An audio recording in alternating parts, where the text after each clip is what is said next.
নবীজি বলেছিলেন শেষ জামানায় দুই শ্রেণীর মানুষ আসবে, আমি এদেরকে দেখি নাই। নবীজি দেখেন নাই মানে 1400 বছর আগে ওরা ছিল না। এক শ্রেণী হচ্ছে হাতের মধ্যে মানুষকে মারার কিছু অস্ত্র নিয়ে ঘুরে বেড়াবে। এরা মানুষকে নির্মমভাবে পিটাবে, নির্মমভাবে পিটাবে, নির্মমভাবে মানুষকে পিটাবে। এই শ্রেণীকে আমি দেখিনি, এরা আসবে পরে। হাতে লাঠিওয়ালা সেই গ্রুপ কোনটা জানেন? ওই যে ঘরের মধ্যে ঢুকায় ঢুকায় যে ছেলেগুলোকে মেরে মেরে রাত্রেবেলা মেরে ফেলায়, সেটা গ্রুপের। বিভিন্ন হলে হলে দেখেন না, হকি স্টিক নিয়ে 8জন 10জন মিলে এক একটা করে ছেলেকে ডেকে নিয়ে পিটায় পিটায় মেরে ফেলায়, এগুলো সেই ছেলে। এদেরকে যারা জন্ম দিয়েছে ওই বাপের জন্য ধিক্কার। এদেরকে যারা জন্ম দিয়েছে এই বাপের জন্য ধিক্কার। আর এখন এরকম লেডিস গ্রুপও বের হয়েছে, আর মেয়েদেরকেও হলে ডেকে ডেকে পিটানো শুরু করেছে। তোমরা কি মনে করো যে 5জন 6জন 10জন মিলে একজনকে সারা রাত টর্চার করে মেরে ফেলানোর মধ্যে সুপুরুষ? তুমি সুপুরুষ, তুমি অনেক বড় বীর। সাহস থাকলে তুমি একজন একজন মারামারি করে দেখাও না, দেখি তোমার এত বড় সাহস, তাহলে একজন একজন মারামারি করে দেখাও না। আসো রিংয়ের মধ্যে, আসো রিংয়ের মধ্যে আসো, তারপর দেখি তোমার কত শক্তি আমাদের কত শক্তি। একজন 1-on-1 ব্যাটেলে আসো, খালি হাতে 1-on-1 ব্যাটেলে আসো। 8জন 10জন মিলে একটা বুয়েটের ছেলে, একটা মেডিকেলের ছেলে, একটা অমুকের ছেলে, তমুকের ছেলে, বাবা মায়ের স্বপ্ন লালন করা ছেলেগুলোকে ঘরের মধ্যে ঢুকাবা, সারা রাত পিটায় মেরে ফেলবা, এটাকে তোমরা সাফল্য মনে করো, বীরত্ব মনে করো? এই ছেলেগুলোকে জন্ম দিয়েছে যে পিতা মাতায়, এদের জন্য ধিক্কার আমার পক্ষ থেকে। আপনারা এইসব সন্তান জন্ম দিতে গেলেন কেন? খিদির আলাইহিস সালাম বেঁচে থাকলে ছোটবেলায় মেরে ফেলতো এদেরকে। ওই যে খিদির আলাইহিস সালাম ছোটবেলায় একটা বাচ্চাকে মেরে ফেলছিলেন না? মুসা আলাইহিস সালাম বলেছিলেন যে একটা বাচ্চাকে কেন মেরে ফেললেন? তখন খিদির আলাইহিস সালাম বলেছিলেন এই ছেলেটা যদি বড় হয়, বড় হলে অনেক বড় কাফের হবে। আল্লাহ আগে জানিয়ে দিয়েছেন, এই জন্য আগে মেরে দিয়েছে। এই বাচ্চাগুলোকে নিতে গেলেন কেন? কোনো রকম লজ্জাবোধও নাই, চক্ষু লজ্জা নাই। এরপর যখন আইন শৃঙ্খলা বাহিনী এদেরকে অ্যারেস্ট করে নিয়ে যায়, বীরের মতো হাসতে হাসতে চলে যায়। ও জানে যে আমার কোনো সমস্যা হবে না, ফাঁক ফকর দিয়ে বেরিয়ে চলে আসো। তোমরা এগুলোকে বীরত্ব মনে করো, তোমরা বীরত্ব মনে করো, সুপুরুষ হয়ে গেছো তোমরা। এতই যদি ক্ষমতা থাকে, সাহস থাকে, তো একজন একজন মারামারি করো না কেন? 1-on-1 ব্যাটেলে আসো, তারপর দেখো কে জিতে কে হারে। 10জন মিলে একজনকে পিটাবা, মনে করছো খুব বড় বীর হয়ে গেছো। এখন 10টা মেয়ে মিলে একটা মেয়েকেও পিটাচ্ছে, সুবহানাল্লাহ। তা আবার ইসলামিক বিশ্ববিদ্যালয়ের মধ্যে। এই বিশ্ববিদ্যালয়ের নাম ইসলামিক কে দিল? এটা ইসলাম? একটা মেয়েকে আপনি ঘরের মধ্যে ঢুকায় সারা রাত পিটাবেন, মেয়েটা কাঁদতে কাঁদতে বলছে আমার পায়জামা পর্যন্ত খুলে ফেলেছে টান দিয়ে। আরে তোর মায়ের পায়জামাকে খুলে ফেললে তোর কেমন লাগবে? তোর বোনের পায়জামাকে খুলে ফেললে তোর কেমন লাগবে? কোন সাহসে তুই একটা মেয়ের পায়জামায় হাত দিস? এত বড় সাহস! আর এদেরকে আমরা তোলা করে মানুষ করি। আইন শৃঙ্খলা বাহিনী আপনারা কি করেন? ইনস্ট্যান্ট কোর্ট বসে ফাঁসি দিয়ে দিবেন এদেরকে। আল্লাহর কসম করে বলছি, যদি কোনোদিন এরকম ক্ষমতা আমাদের কাছে আসতো, দিন বিচার করে দেখিয়ে দিতাম ইনশাআল্লাহ। ফাইজলামি শুরু কর সারা দেশব্যাপী ফাইজলামি শুরু করে দিয়েছে একেবারে নির্মমভাবে, অহেতুকভাবে। এই যে অসহায় মানুষগুলোকে, ছাত্র পড়তে গিয়েছে, বাবা মার স্বপ্ন লালন করা ছাত্র, ছেলেটা ইঞ্জিনিয়ার হবে, ছেলেটা মেডিকেল সায়েন্সে পড়ে বড় একজন ডক্টর হবে, পিটায় মেরে ফেলে দিল তাকে। এত বড় সাহস! আর আমরা কিছুই বলতে পারলাম না, কিছু করলাম না। কি একটা অবস্থা চলছে! এগুলো যখন চলতে থাকবে একটা কওমের মধ্যে, আপনার মনে হয় যে আল্লাহর পক্ষ থেকে রহমত নেমে আসবে? লা ইলাহা ইল্লাল্লাহ বলা একজন মানুষ যদি বেঁচে থাকে, ওই একজন মানুষের সম্মানে আল্লাহ পাক কিয়ামত দিবে না ইনশাআল্লাহ। সে একজন মানুষকে এভাবে নির্মমভাবে পিটিয়ে মেরে ফেলো তোমরা। এখন মানুষকে পেটানো শুরু করেছো। নবী সাল্লাল্লাহু আলাইহি ওয়াসাল্লাম শেষ জামানের হাদিস সম্পর্কে বলেছিলেন যে আমি এক শ্রেণীর মানুষকে দেখি নাই যারা আসবে, মানুষকে নির্মমভাবে মারবে, নির্মমভাবে মানুষকে পিটিয়ে মারবে। আর কোরআন খুলে দেখেন, একটা জাতির কথা আল্লাহ পাক বলেছেন। এই জাতির নাম হচ্ছে আদ জাতি। কোন জাতি ভাই? এই আদ জাতিকে আল্লাহ পাক ধ্বংস করেছিলেন ঝড় দিয়ে, ঝাপটা দিয়ে। আল্লাহ পাক এই কওম সম্পর্কে বলেছেন ওয়াইদা বাতাসতুম জাব্বারিন। ওরা শিরক কুফর তো করতোই, কিন্তু এর পাশাপাশি একটা বড় পাপ করতো। ওই পাপটা হচ্ছে এরা যখন মানুষকে পেত, পিটিয়ে মেরে ফেলতো, নির্মমভাবে পিটিয়ে মেরে ফেলতো।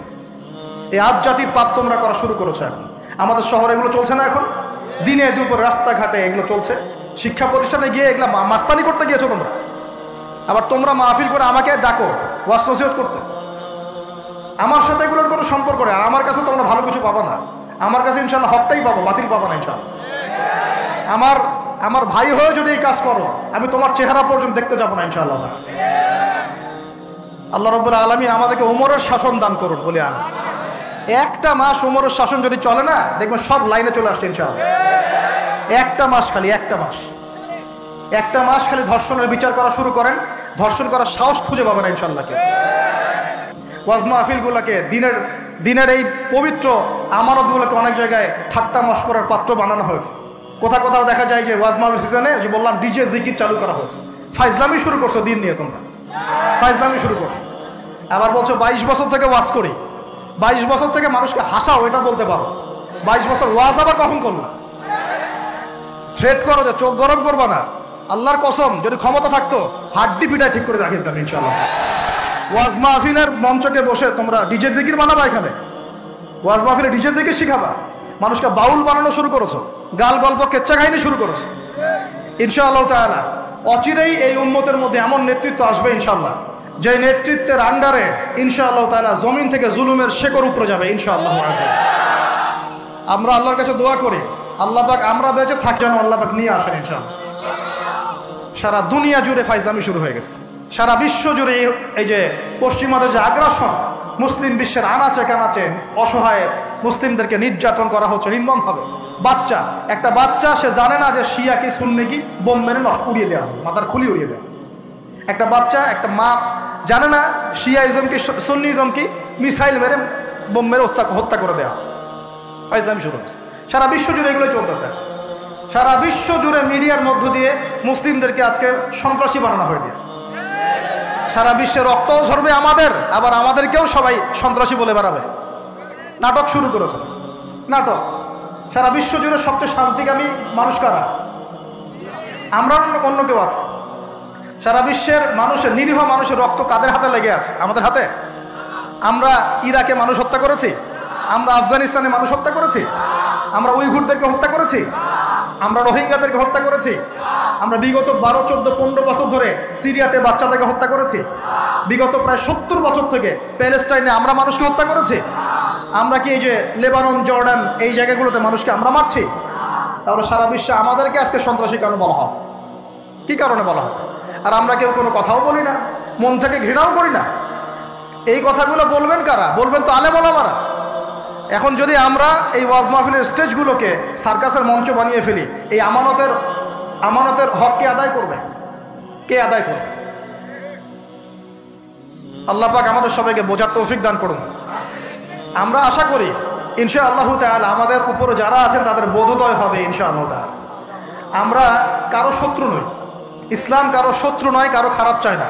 ইসলাম চায় সমাজের ন্যায় প্রতিষ্ঠা হোক, এবং ন্যায়টা যে কারো হাত দিয়ে প্রতিষ্ঠা হোক, কোনো সমস্যা নাই। XYZ যেই হোক না কেন, যার হাতে ন্যায় প্রতিষ্ঠা হবে আমরা তার জন্য দোয়া করবো ইনশাআল্লাহ। আর যে অন্যায়কে প্রশ্রয় দিবে, প্রতিষ্ঠা করবে, আমরা তার ধ্বংসের জন্য আল্লাহর কাছে দোয়া করবো ইনশাআল্লাহ। আর আল্লাহ পাকের গজব যখন নেমে আসবে কেউ ঠেকাতে পারবে না ইনশাআল্লাহ। আমি বলে দিয়েছি প্রথমেই, সবকিছুর মালিককে, সব ক্ষমতা কার হাতে? প্রিয় যুবক ভাইয়ের স্পেশালি আগামী দিনে ইসলামের পতাকা হাতে নিয়ে বিশ্বকে চ্যালেঞ্জ করার জন্য এখন থেকে প্রস্তুত হয়ে যান। একদিনের মাহফিল দিয়ে কিচ্ছু হবে না, একদিনের মাহফিল দিয়ে গরম বক্তব্য দিয়েও কিছু হবে না। আপনাদের সবাইকে কনস্ট্রাকটিভ কাজ করতে হবে। প্রত্যেক মুসলিম ভাইকে 5 ওয়াক্ত নামাজ আদায় করতে হবে, আল্লাহ পাক তৌফিক দান করুন। প্রত্যেক ভাইয়ের যাদের যাকাত ফরজ হয়েছে, যাকাত অবশ্যই দিতে হবে ইনশাআল্লাহ। বেশি বেশি দান সদকা করবেন। নিজের পরিবারের মধ্যে কোনোভাবেই অনইসলামিক কোনো সংস্কৃতি আসতে দিবেন না। নিজের পরিবারের মধ্যে পর্দা প্রতিষ্ঠা করবেন। কোনো অবস্থাতেই হারাম রিজিকের দিকে যাবেন না ইনশাআল্লাহ। আপনার সন্তান সন্ততিদেরকে ছোটবেলা থেকেই মুসলিম রূপে মানুষ করবেন, কোনো রকম অমুসলিম কালচারে বড় করবেন না। আপনার সন্তানদেরকে ছোটবেলায় কোরআন শেখাবেন, হাদিস শেখাবেন, আলেম ওলামার সহবত দিবেন, হকপন্থী আলেম চিনবেন, তাদের কাছে সন্তানদেরকে পাঠাবেন ইনশাআল্লাহ। ইসলামকে নিয়ে ঠাট্টা বিদ্রুপ করবেন না, রং তামাশা করবেন না। এই যুগ সম্পর্কে সচেতন থাকবেন, কি হচ্ছে, কি চলছে, হাদিসে কি আছে, কোরআনে কি আছে, সামনে কি হতে পারে, সচেতনতা তৈরি করবেন। এই চলমান ফিতনাময় পরিবেশে নিজের ঈমান আমলকে এমনভাবে ধরে রাখবেন যেমন করে হাতের মধ্যে মানুষ আগুন ধরে রাখে, ঈমান ধরে রাখে। পরিবারের মধ্যে বেপরদামিকে স্থান দিবেন না। পরিবারের ছেলে কি করছে, মেয়ে কি করছে, আপনার আত্মীয় স্বজনের হক ঠিক আছে কিনা, প্রতিবেশীর হক ঠিক আছে কিনা, প্রতিটা বিষয় as a Muslim leader of the family আপনাকে এগুলো দেখতে হবে। আল্লাহ পাক তৌফিক দান করুন। এবং বেশি বেশি সামাজিক কিছু অ্যাসোসিয়েশন গড়ে তুলবেন, যেগুলো সামাজিক অন্যায়গুলোকে প্রতিরোধ করবে ইনশাআল্লাহ, সামাজিকভাবে ন্যায় ছড়িয়ে দিবে, সামাজিকভাবে ইসলাম ছড়িয়ে দিবে ইনশাআল্লাহ। শিক্ষা প্রতিষ্ঠান গড়ে তুলবেন যেখানে জেনারেল এবং ইসলামিক শিক্ষার সমন্বয় থাকবে, আলোকিত প্রজন্ম গড়ে উঠবে ইনশাআল্লাহ। এরকম সমাজের অবস্থায় কি আল্লাহর আযাব আসবে না রহমত আসবে? এই হচ্ছে আমাদের সমাজের অবস্থা। এখন কতগুলো বলে শেষ করব। প্রতি ঘরে ঘরে ব্যভিচার ঢুকে পড়েছে, ঘরে ঘরে ব্যভিচার, পরকিয়া ঢুকেছে, পরকিয়া। আর অর্থনৈতিক ক্ষেত্রে ঘরে ঘরে ঢুকেছে সুদ আর সুদ, ঘুষ ঢুকেছে ঘুষ, এদিকে সুদ ঢুকেছে, দুর্নীতি ঢুকেছে, অন্যের সম্পদ অন্যায়ভাবে হস্তক্ষেপ করার নোংরা সংস্কৃতি ঢুকে পড়েছে প্রত্যেক জায়গায় জায়গায়। আমাদের ইয়াং জেনারেশন নিজেদের ইতিহাস ভুলে গেছে যে আমরা কার উত্তরসূরি। খালেদ বিন ওয়ালিদের নামও তারা জানে না, উমর ইবনুল খাত্তাবের নাম জানে না, তারেক বিন জিয়াদকে চিনে না, মুহাম্মদ বিন কাসিমকে চিনে না। এরা ক্রিস্টিয়ানো রোনাল্ডোকে চিনে, এরা মেসিকে চিনে, নেইমারকে চিনে, এরা আমাদের ক্রিকেটারদেরকে চিনে। মাশাআল্লাহ, দেখো দিন দিন আমরা বিপথে যাচ্ছি, তারা হেদায়েতের দিকে আসছে। এটা কি ধরনের কথা? আমার পরিবারের মা বোনরা কিভাবে বেপরদায় বাইরে যায়, আমার পরিবারের কর্তা আমি কেমন করে আমার পরিবারের স্ত্রী সন্তান মেয়েরা বাইরে বেপরদায় যাবে, কিভাবে যাবে? আমি তো পরিবারের কর্তা, আমি পরিবারের স্বামী, আমার স্ত্রী কেমন করে বেপরদায় বাইরে যাবে? আমার ছেলে কেন নামাজ পড়বে না? নামাজ না পড়ে সে ভাত খাবে কিভাবে? নামাজ না পড়ে আমার পরিবারে আমার ছেলে ভাত খাবে কিভাবে? আমার মেয়ে কেমন করে ভাত খাবে? অতএব পরিবারটাকে শক্ত করেন, হালাল খান, সামাজিকভাবে ইসলামটাকে এগিয়ে নেন, ইনশাআল্লাহ দেখবেন একদিন বড় পরিসরে ইসলাম কায়েম হয়ে যাবে ইনশাআল্লাহ। আর আমরা কারোর জন্য বদদোয়া করব না, আমরা দোয়া করব আল্লাহ পাক যেন ঊর্ধ্বতন কর্তৃপক্ষ সবাইকে হেদায়েত দান করেন এবং অন্যায়ের বিরুদ্ধে দাঁড়ানোর তৌফিক দান করেন, এবং তাদের হাতে হলেও আল্লাহ পাক যেন ন্যায় প্রতিষ্ঠা করার তৌফিক দান করেন। আর ন্যায় কোনটা ন্যায় কোনটা অন্যায়, এগুলো এসব প্রোটেস্ট্যান্ট মুসলিমরা আপনাদেরকে শেখাতে পারবে না। যারা ইসলাম, কোরআন, সুন্নাহ, সমকালীন বিশ্ব ইতিহাস, অর্থনীতি, সংস্কৃতি, দেশীয় কালচার সব সম্পর্কে জ্ঞান রাখে, এই মানুষরা আপনাকে বলতে পারবে কোনটা সত্য, কোনটা মিথ্যা, কোনটা হক, কোনটা বাতিল। একজন কবর পূজারী আপনাকে কি হেদায়েত দিবে?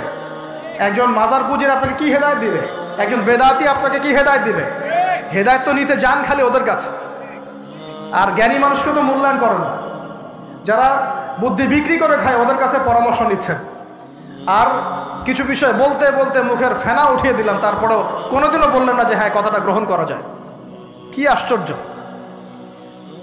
যখন একটা সমাজের মধ্যে এই পাপগুলো ছড়িয়ে পড়বে তখন আল্লাহ পাকের গজব আসবে, এটা আসবেই। প্রতিরোধ কিভাবে? প্রতিরোধ করার কোনো সুযোগই নাই, আপনাকে প্রতিকারও করার কোনো সুযোগ নাই। তওবা করে আল্লাহর কাছে ফিরে আসতে হবে, এটাই সলিউশন, এটাই সলিউশন। এই যে আমরা শহরের কথাই বলছিলাম, আমাদের সমাজের অন্যতম বড় একটা কিয়ামতের আলামত হচ্ছে উঁচু উঁচু বিল্ডিং নির্মাণের প্রতিযোগিতা। নবীজি জীবনের শেষের দিকে যে হাদিসগুলো বলেছেন, শেষের দিকে, তার মধ্যে কিয়ামতের বড় দুইটা আলামত বলেছেন। তার মধ্যে একটা হচ্ছে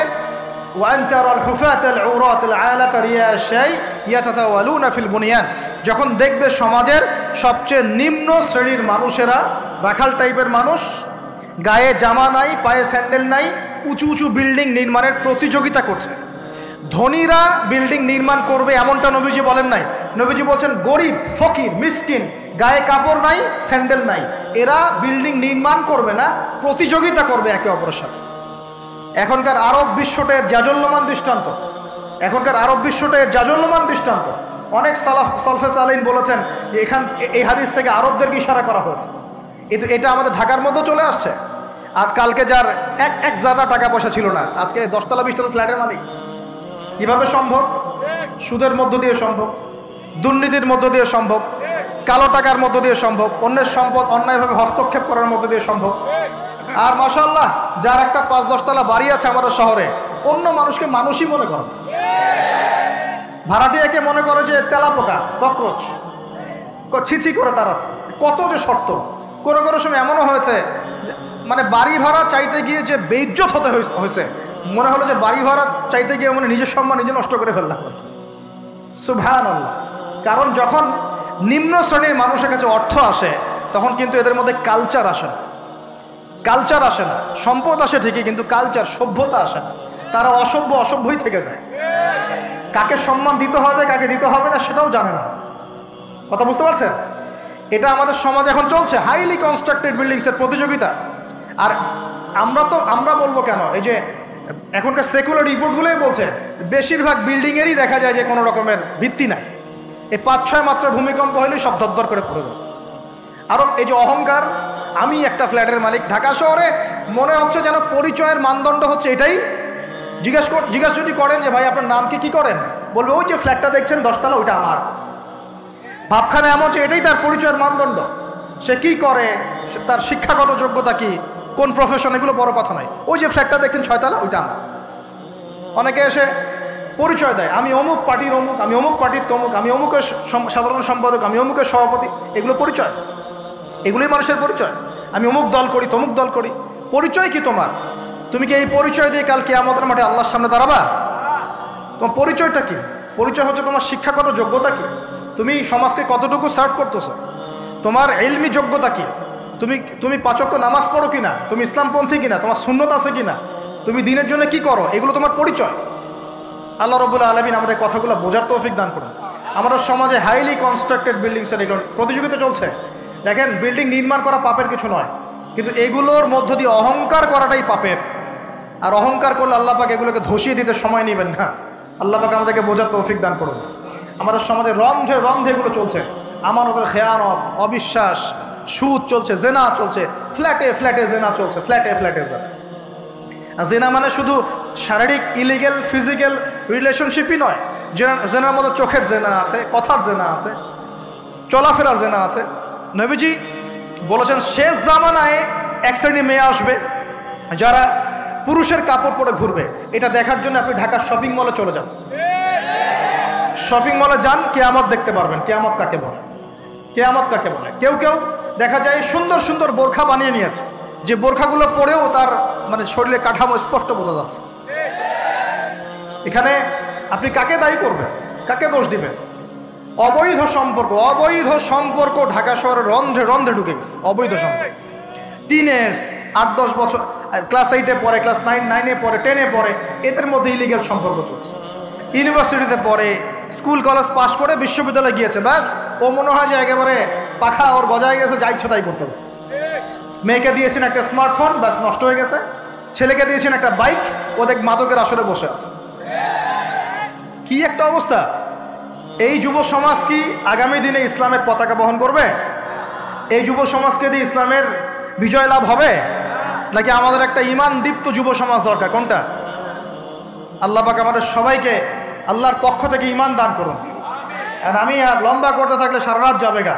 আমি আপনাকে গুছায় নিয়ে এসে শেষ করে দিচ্ছি যে এর পাশাপাশি কোন কোন পাপ ছিল, যে পাপগুলোর কারণে আল্লাহ পাক এই গজবগুলো দিয়েছিলেন, এবং এই ঢাকা শহর সহ এই বড় বড় শহরগুলা এই পাপের মধ্যে আছে কি না আপনি নিজেই যাচাই করুন। যাচাই কে করবে? আপনি যাচাই করবেন, আমি যাচাই করব না। 1 নাম্বার শিরকের পাপ আছে না নাই? কুফরির পাপ 2 আছে না নাই? আমানত উঠে যাওয়া আছে না নাই? আমানত উঠে যায় নাই? কেএফসিতে যান, মরামুরগি খাবেন, আমানত উঠে গেছে। মসজিদ থেকে শুরু করে উপর লেভেল পর্যন্ত কোনো জায়গায় আমানত আছে? কেউ বলছে যে আমি জনগণের কল্যাণে নিজেকে নিয়োজিত করেছি, উপর থেকে হাতি আসলে ও খাইতে খাইতে খাইতে মাসি বানায় দেয়, তাই না? এগুলো একটা বাজেট আসছে 1 কোটি টাকার, দেখবেন আস্তে আস্তে আস্তে 10 লাখ টাকায় নেমে আসছে, শেষ নাই। এ খাবে 10, ও খাবে 5, এ খাবে 5 করতে করতে করতে জনগণ খাবে 10। তা আমানত উঠে যায় নাই সমাজ থেকে? 3 নাম্বার আমানত উঠে যাবে। 4 বিশ্বাস উঠে যাবে। বিশ্বাস উঠে গেছে না? বাবাও ছেলেকে বিশ্বাস করতে পারে না, এখন স্বামী স্ত্রীকে বিশ্বাস করতে পারে। মনে রাখবেন, একটা সমাজে যদি বিশ্বাস না থাকে একের প্রতি অন্যের, এই সমাজের মধ্যে কখনো শান্তি আসবে? আসবে? আসবে না। আপনি পরিবারেই শান্তি পাবেন না, সমাজ তো দূরের কথা। এবার আসেন 5 নাম্বার হচ্ছে মাপে কম দেওয়া। মাপে কি ভাই? এই মাপে কম দেওয়াটা আমাদের সমাজে পাপের মধ্যে নাই? ব্যবসায়ী যারা আছেন সতর্ক হয়ে যান। আপনি যদি মাপে কম দেন, এই পুরো রিজিক আপনার জন্য হারাম হয়ে যাবে, পুরা রিজিকটাই। এই রিজিকের ইবাদত আল্লাহর দরবারে যদি কবুল হয়, তাহলে কোরআন হাদিস মিথ্যা হয়ে যাবে। নাউজুবিল্লাহ। কোরআন হাদিস কি মিথ্যা? এই রিজিক যদি খেয়ে ইবাদত আল্লাহর কাছে কবুল হয়, তাহলে কোরআন সুন্নাহ মিথ্যা হয়ে যাবে। নাউজুবিল্লাহ। আল্লাহ পাক বলেছেন এই মাপে কম দেয়া হারাম রিজিক খেয়ে ইবাদত করলে ইবাদত কবুল হবে না। পৃথিবীতে সর্বপ্রথম কওমে মাদিয়ানকে ভূমিকম্প দিয়ে ধ্বংস করে দেওয়া হয়েছিল। তাদের প্রধান অপরাধ ছিল মাপে কম দেওয়া, যেটা আমাদের মধ্যে ছড়িয়ে পড়েছে। মাপে কম দিচ্ছি আমরা, মাপে যারা কম দেয়, এই পাপের কারণে সমাজের মধ্যে দুর্ভিক্ষ নেমে আসে। আমাদের অর্থনৈতিক অবস্থা এমন জায়গায় দাঁড়িয়ে আছে না, দুর্ভিক্ষ যদি চলে আসে অবাক হওয়ার কিচ্ছু নাই। দুর্ভিক্ষ চলে আসলে আপনার অবাক হতে পারেন, আমি অবাক হব না। এমন একটা জায়গায় দাঁড়িয়ে আছে, প্রতিটা পণ্যের দাম অলরেডি বাড়া শুরু হয়ে গেছে। কিছু কিছু বৈশ্বিক কারণ আছে, এগুলোর কারণে যেমন বাড়ছে, আবার কিছু কিছু আমাদের নিজস্ব মানবসৃষ্ট কারণ আছে, এই কারণেও বাড়ছে। মানবসৃষ্ট কারণগুলো বুঝতে হলে আপনাকে বেসিক কিছু অর্থনীতি বুঝতে হবে। এটা পড়াশোনা করেন, দেখবেন। আমি গত লেকচারে বলেছি, আল্লাহ রাব্বুল আলামিন আমাদের সবাইকে হালাল খাওয়ার তৌফিক দান করেন।